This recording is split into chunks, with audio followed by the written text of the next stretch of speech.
This is Dr. James S. Spiegel in his teaching on Christian ethics. This is session number 2, Ethical Relativism.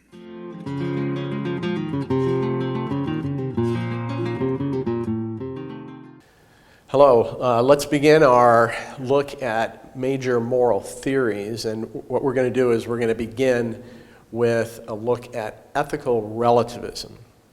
And what I want to do is first establish that there is such a thing as moral truth, that moral values have objective truth value, and in doing so, what I want to do is critique this view, which is known as ethical relativism. And then after we've done that, then we'll begin looking at major moral theories which are of an objectivist nature or that affirm the reality of moral truth. So we'll look at ethical relativism with the help of some material that I've drawn from James Rachel's contemporary classic book in ethics called The Elements of Moral Philosophy. This book is actually the best-selling book in the history of philosophy. I think it's in its 9th or 10th edition, and it's been used in so many classrooms and college ethics courses. That's why it's outsold even books like Plato's Republic and Aristotle's Nicomachean Ethics. So I'll be drawing a bit from Rachel's discussion of ethical relativism, and it's interesting that Rachel's himself was an atheist. He's since deceased 5-10 years ago, so I guess he's not an atheist anymore. But he was an atheist, but was still convinced that there is such a thing as moral truth. He rejected relativism. In fact, the overwhelming majority of philosophers, even if they are atheist or agnostic, they believe in some sort of absolute moral truth, which is interesting to note. There are very few relativists among philosophers, PhDs in ethics. So that tells you something about ethical relativism and its plausibility, if even atheists tend to reject this view. So what is ethical relativism? Generally speaking, relativism is the view that there are no absolute moral values that apply at all times and in all places. Now, there are, in fact, plenty of values that are relative. There are all sorts of practices which we would say are relative to, the rightness or wrongness of them is relative to a particular culture and its traditions and so on. But ethical relativism says that all values are completely relative either to a culture or to one's individual preferences. So this is an important twofold distinction between kinds of relativism. There are cultural relativists, and then there are moral subjectivists. These are the two forms of relativism. So the cultural relativist says that moral values are always defined by a culture and its traditions or its folkways and mores. The moral subjectivist relativizes down to each individual. And it's a matter of individual preference as to whether a given thing is right or wrong. So let's begin by looking at cultural relativism. Now, this is a view that really came into prominence in the early and mid-20th century, in large part because of advances that had been made in cultural anthropology. Scholars like Sumner and Ruth Benedict, others who were closely studying people groups from different parts of the world discovered that the way that they conduct themselves or the values that they have, in many cases, are very different than the practices and values that we hold here in North America or in the United States. And so that prompted a lot of scholars to consider the possibility that maybe there are different right and okay ways to behave, even when it comes to the things that we hold most dear, such as our views of marriage and killing and how we treat our children.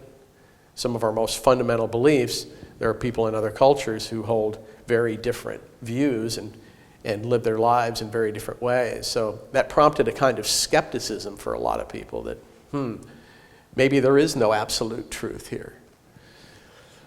So one way of analyzing what a particular moral theory affirms ultimately is to ask, how would they define or translate a statement like X is good or X is bad or wrong? What is really meant there?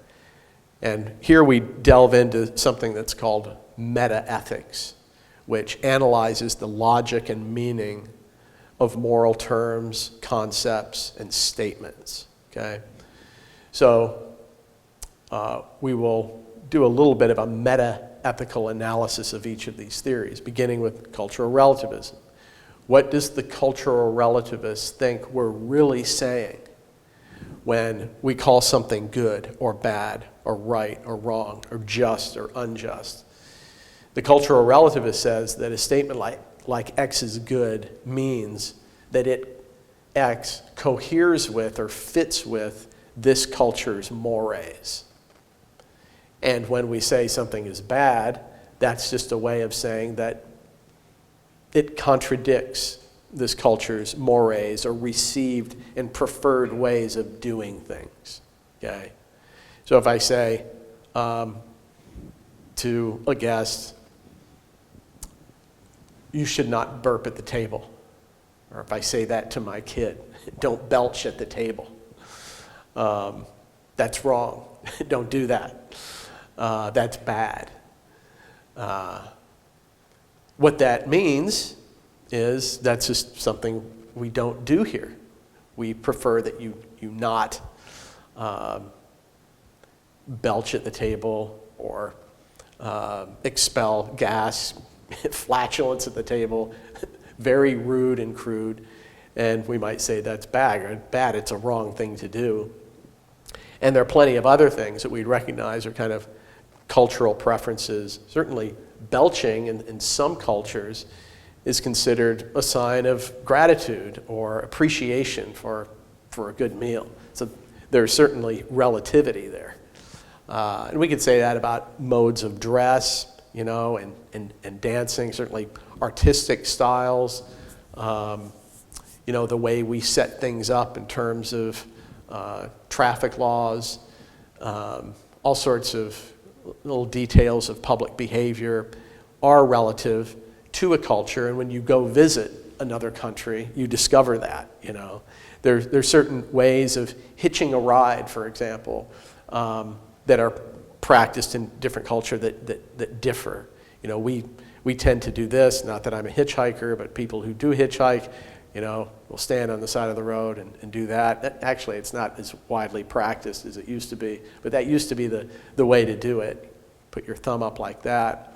I learned a few years ago that if you do that in certain countries in Europe, people will be appalled. Why? Because that is basically soliciting people for sex, right? That thumbs up gesture is vulgar for that reason.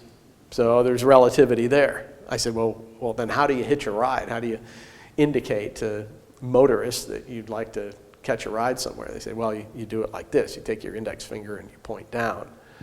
So I said, well, that's good to know if I ever need to hitchhike in Europe. So there's certainly relativity that applies to all sorts of domains of human behavior, right? But the question is all human behavior culturally relative? Is it all like belching at the table or a hand gesture for hitchhiking? Is it all a matter of cultural preference? The cultural relativist says yes. The moral absolutist or objectivist says no. There are certain universal values that are universally true for everyone. Certain things that are absolutely wrong no matter where or when you do them. And there are certain other things that are absolutely good and right no matter where and when you do them. So what do we say to the cultural relativist? How can we respond? Well, first let's consider the argument, the principal argument that cultural relativists use in defense of their view.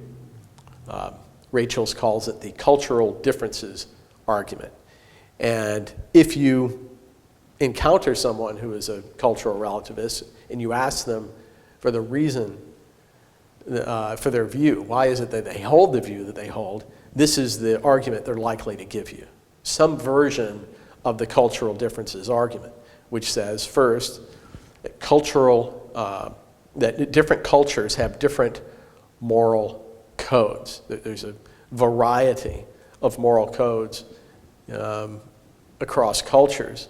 And then typically they'll go right from there to the conclusion that there is no objective truth in morality. And a lot of times it's expressed with a question.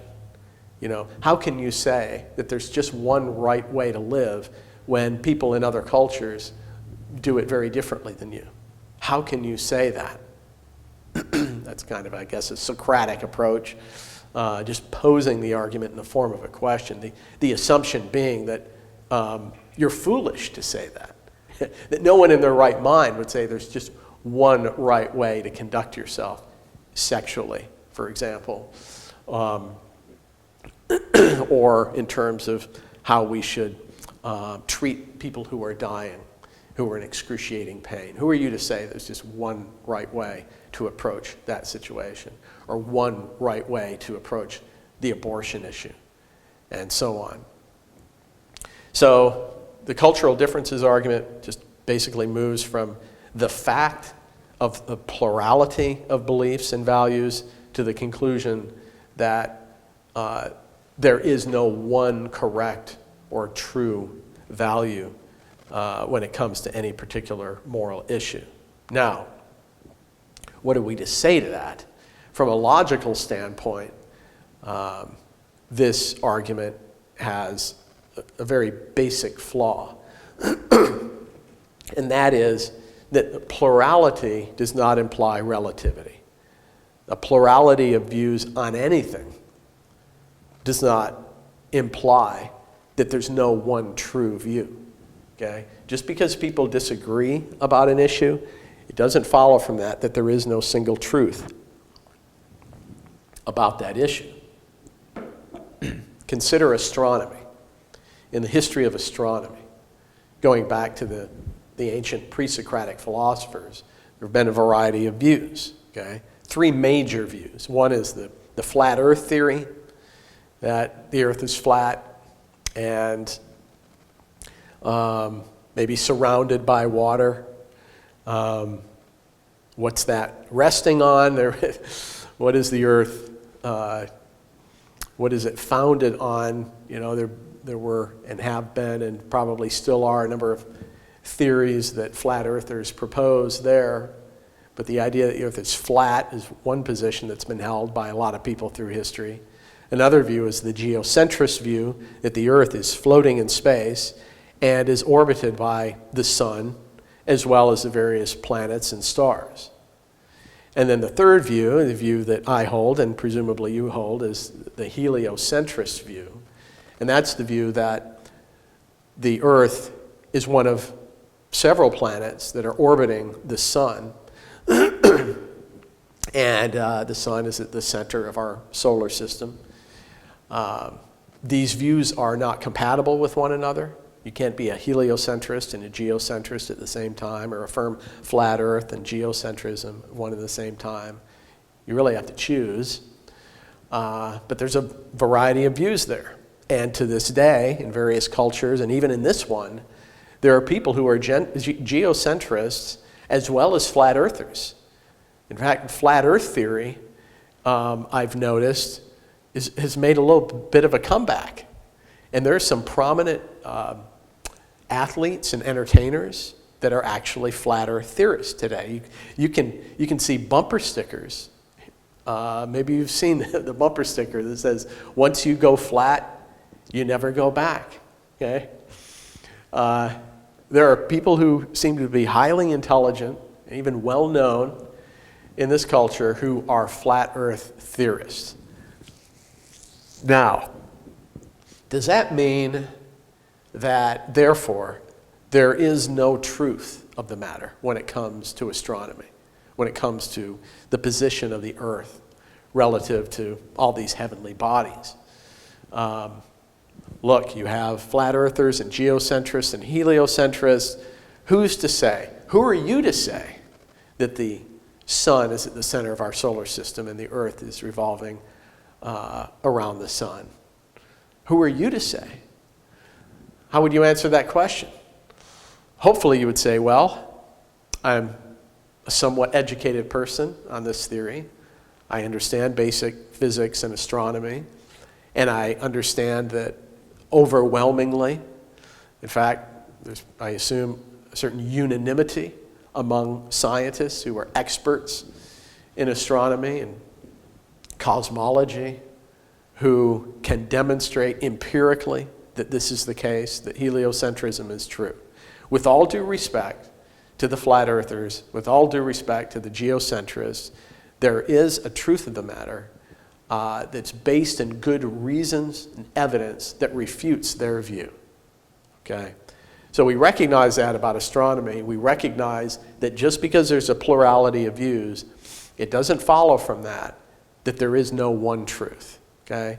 So I think that's an important analogy here, and something we can say to the cultural relativists when they push back and insist that the variety of views in ethics implies that there is no truth. We don't make that conclusion in astronomy. Why should we say that here? Well, this is where the cultural relativist expands and strengthens their argument by adding a premise that, unlike science, there is no reliable method for determining objective truth and morality. Okay? We have resources, we have technology in science for determining what the truth is in astronomy, in biology, chemistry, and so on. We don't have that here. Therefore, it's for this reason that we can conclude that there's no objective truth in morality. So that's a bit of an expanded, strengthened version of this cultural differences argument. What are we to say to that now?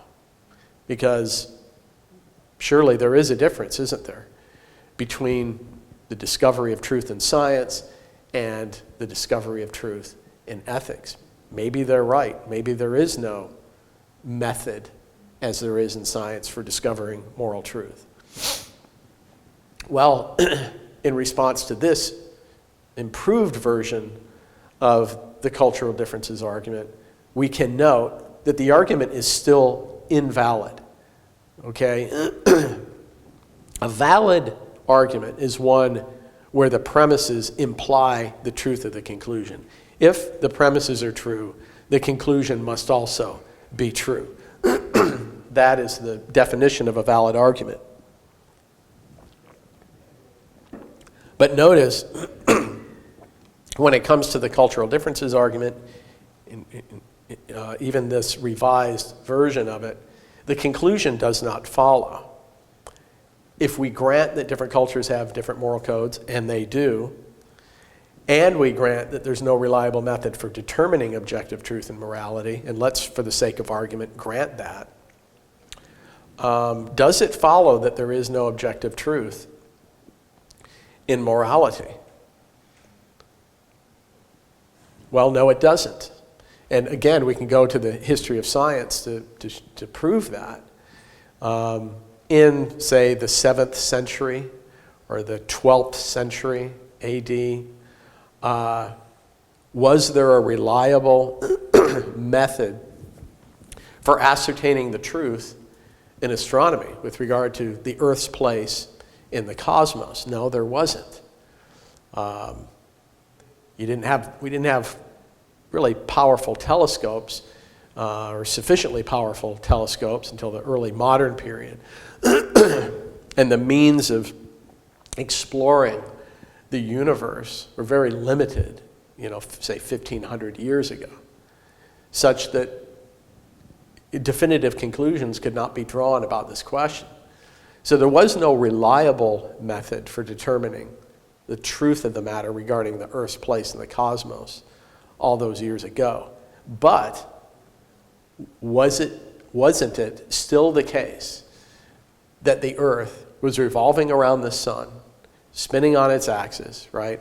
Revolving around the sun, along with all these other planets, even though we didn't have a reliable method for determining the truth? Well, yes, it was. So you can still have objective truth, in this case, in science, even when we lack a reliable method for determining that truth. So that's an important distinction. And it shows that this argument is invalid. But then we can add that there is a reliable method for ascertaining moral truth. We can consult reason, human experience, and if there is such a thing, a special revelation from God, which as Christians we believe that's exactly what the scriptures are. Divinely inspired text guides us, especially in the realm of ethics, how we ought to live before God, as well as communicating to us metaphysical truths about the ultimate nature of reality, the nature of God, as well as historical truths. But with the assistance of special revelation, the Old and New Testament books, and applying reason and experience carefully to those texts, we can come to well-justified conclusions about how we should live our lives. Okay? So that's what we can say in response to the cultural relativist's best argument, which is the cultural differences argument. This is as good as it gets for cultural relativism and its defense. So that argument fails. But now our critique of cultural relativism can go even farther, and that is to note that there are many very problematic consequences of cultural relativism. And I think that these are the main reasons why you'd be hard-pressed to find an atheist philosopher who is a cultural relativist, because these problems are so severe. And because, as C.S. Lewis notes, in the opening pages of his classic work, Mere Christianity, no one really behaves like a cultural relativist or like any kind of relativist. We hold people responsible for their wrongdoing. Nobody's a relativist while driving. Somebody cuts you off on the highway, right? You're going to make some sort of moral judgment, even if it's just quietly to yourself. He should not have done that. He cut me off. That was wrong. Or we learn about what certain people are doing in another culture far away. We say, wow, they do that. That's horrible. That's unjust. That violates human rights, right? Even hardcore atheists will say that from time to time. And that reveals they're not really a relativist. They do believe in moral absolutes. So here are some philosophical reasons to reject cultural relativism. And one is that it makes criticism of other societies' values impossible. if you are a cultural relativist, you can't critique what the Nazis did. You can't critique what any genocidal people group have done, in another culture. That's a different culture. According to cultural relativism, right and wrong are defined by the preferred values of one's particular culture. I'm speaking from an American culture in the 21st century. Who am I to judge what the Nazis did 70 or 80 years ago? That is the conclusion you have to draw as a cultural relativist. You can't condemn the Nazis. You can't condemn even the most bloodthirsty and genocidal actions of regimes in other cultures. It also makes moral progress impossible. If you're a cultural relativist, then there is no absolute standard according to which we can assess or judge progress or regress morally. If you believe that our culture is improving, then there must be some sort of standard outside our culture that transcends our culture, according to which we can assess the relative merits, improvement, or degeneration of our culture's values. So the whole notion of moral progress presupposes some sort of absolute transcendent standard for moral goodness.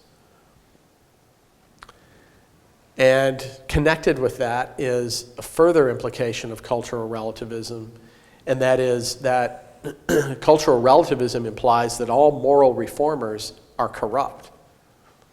Why? Because moral reformers, like, say, Martin Luther King, challenge certain aspects of the current cultural mores, values.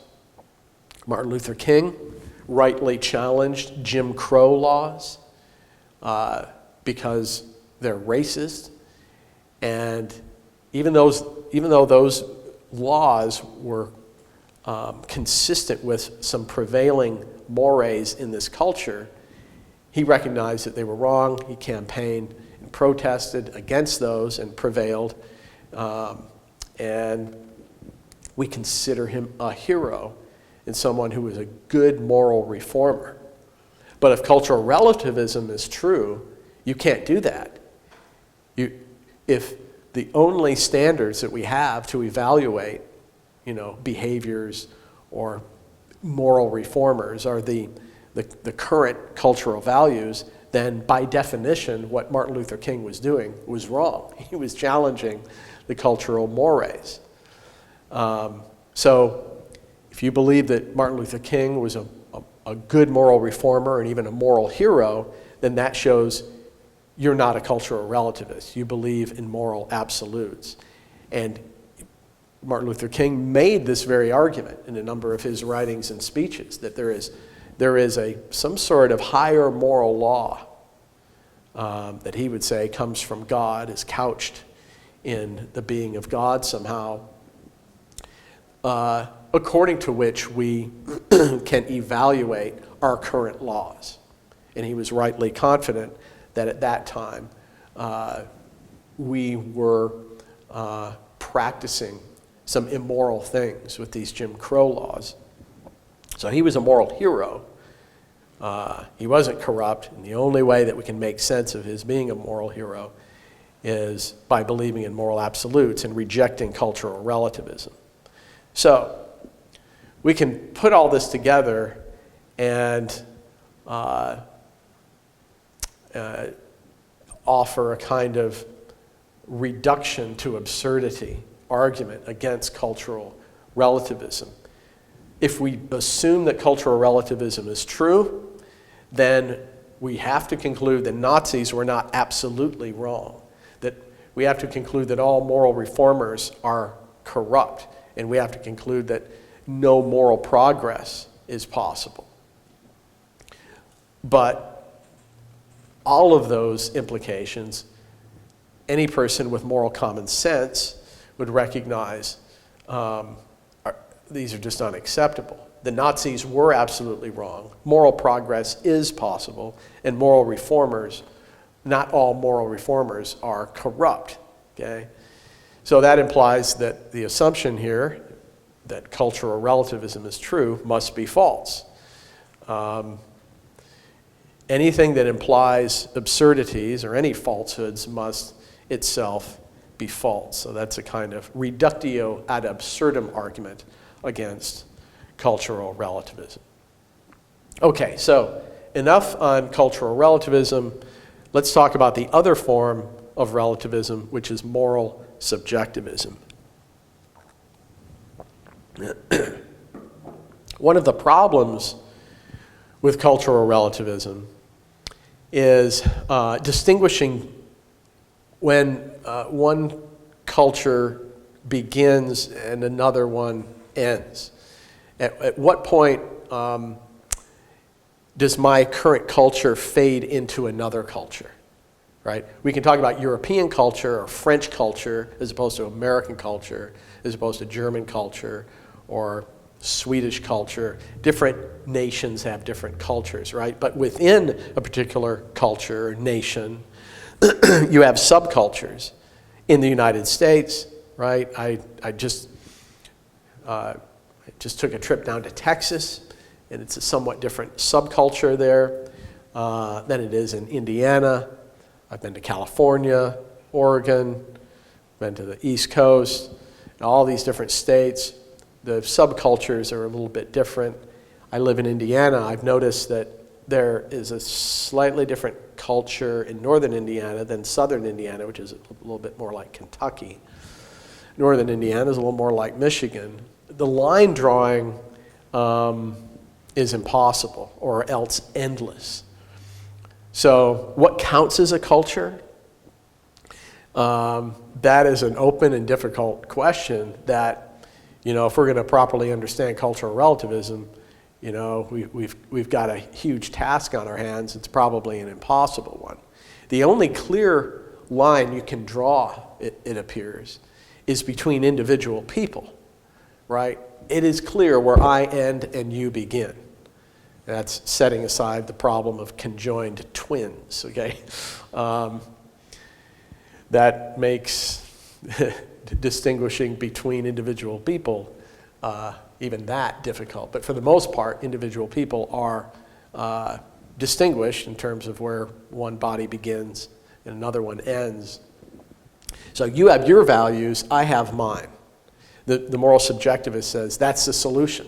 Each individual person has their own particular moral values, and so they define what's right for them. You define what's right for you. I define what's right for me. And we do that in terms of individual preference, and there you go. That's what is the best analysis of moral truth. It's relative to each individual person. So on this view, according to the moral subjectivist, X is good means, it just means I like X. X is bad means I don't like it. That's certainly how we judge things when it comes to food. Right? I say, Brussels sprouts are bad. Right? Ice cream is good. What do I mean by that? Well, I don't like Brussels sprouts. And I do like ice cream. Now, there are people who like Brussels sprouts. And for them, I say, well, it's good for them. I don't like it. Bad for me. So the moral subjectivist is saying it's like that in the moral realm as well. If you like it, then it's good for you. If you don't like it, then it's bad for you. Now, this is something that's very easy to determine then. One of the, advantages of moral subjectivism is it makes determining right and wrong pretty easy, right? So euthanasia, war, death penalty, abortion, those, what's right and wrong in those particular questions? You just ask yourself, well, do I like the idea of, waging war on a country for this or that reason? Yes. Okay, well then it's right. Abortion on demand. Do I like that or not? Sure, okay, then it's good. It's right. You just ask yourself that question, do I like it? And that is the answer to the question, is it right or wrong? So moral subjectivists overcome certain problems that plague cultural relativism, but there are certain problems that remain. And one of the big ones is that it provides no grounds or foundation for moral duty and obligation and rights, which most of us at least say we believe in, that there is such a thing as human rights and we have obligations. But how can you make sense of that on the subjectivist view? What possible foundation or grounds could you have for obligation on this view? Another interesting consequence of moral subjectivism is it makes moral disagreement impossible. Again, if there's a parallel between moral judgments and judgments of taste about food, then it's clear you can't really have a substantive disagreement in ethics any more than we can, have a disagreement about whether Brussels sprouts taste good. You like the taste of Brussels sprouts. I find them disgusting. Would we ever argue about this? How foolish would it be to argue or debate whether Brussels sprouts taste good? That would get us nowhere because we understand it's just a matter of taste. And so it goes in the moral realm. For the subjectivists to be consistent, they would have to say that moral debate is absurd, meaningless, waste of time. Why debate the issue of abortion when it's just a matter of you liking it and I don't like it? Why debate whether it's okay to factory farm animals? You don't like it, I do like it. It's like ice cream, like Brussels sprouts. So we can't have any real moral disagreements according to moral subjectivism. That's the implication here. But this is a problematic implication of their view because moral common sense tells us that real disagreement happens in ethics. that these disagreements we have are real and that they are worth debating. So that's another problem with moral subjectivism.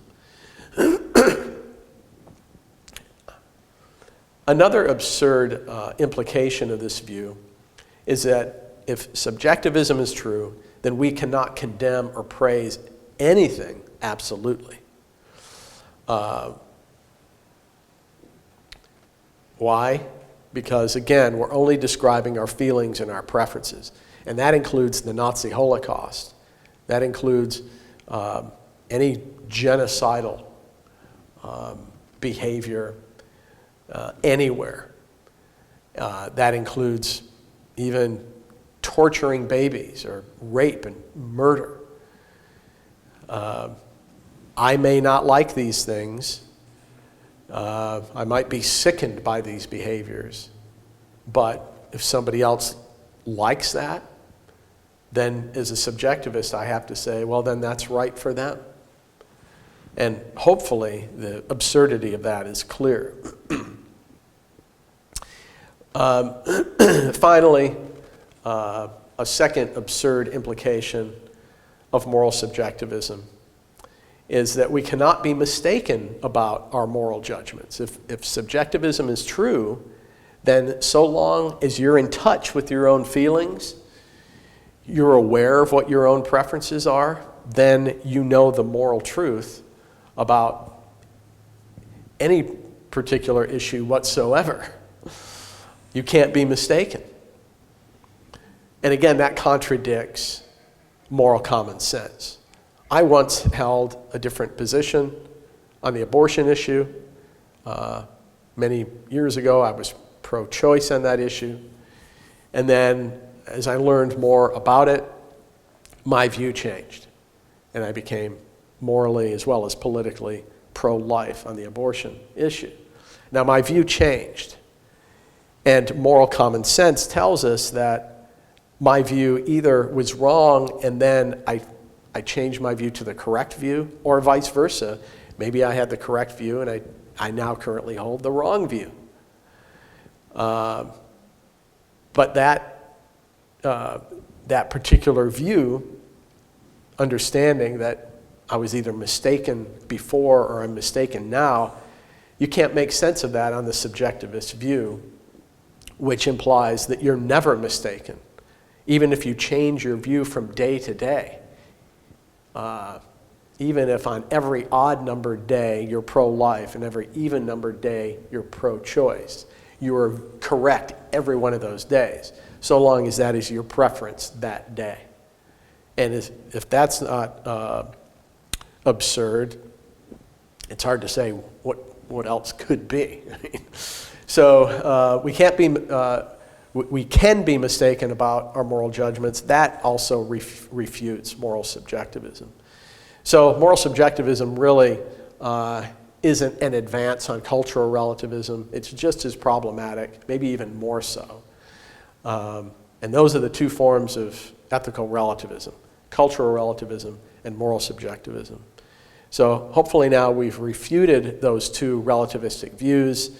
Relativism generally doesn't work, and we need to therefore discover, if we can, some objectivist or absolutist moral theory that will make sense of our moral intuitions about all these issues, that will make sense of the concept of duty and rights and justice, that will give an adequate foundation for these things, that will make sense of our intuition and common sense belief that moral disagreement is real, and it will also, a satisfactory theory will enable us to recognize that sometimes foreign cultures or groups or regimes in foreign cultures do things immorally even when their views are the prevailing ones within a culture.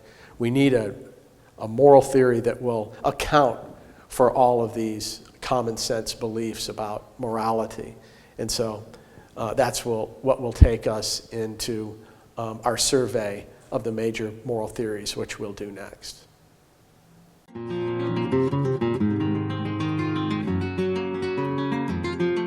This is Dr. James S. Spiegel in his teaching on Christian ethics. This is session number 2, Ethical Relativism.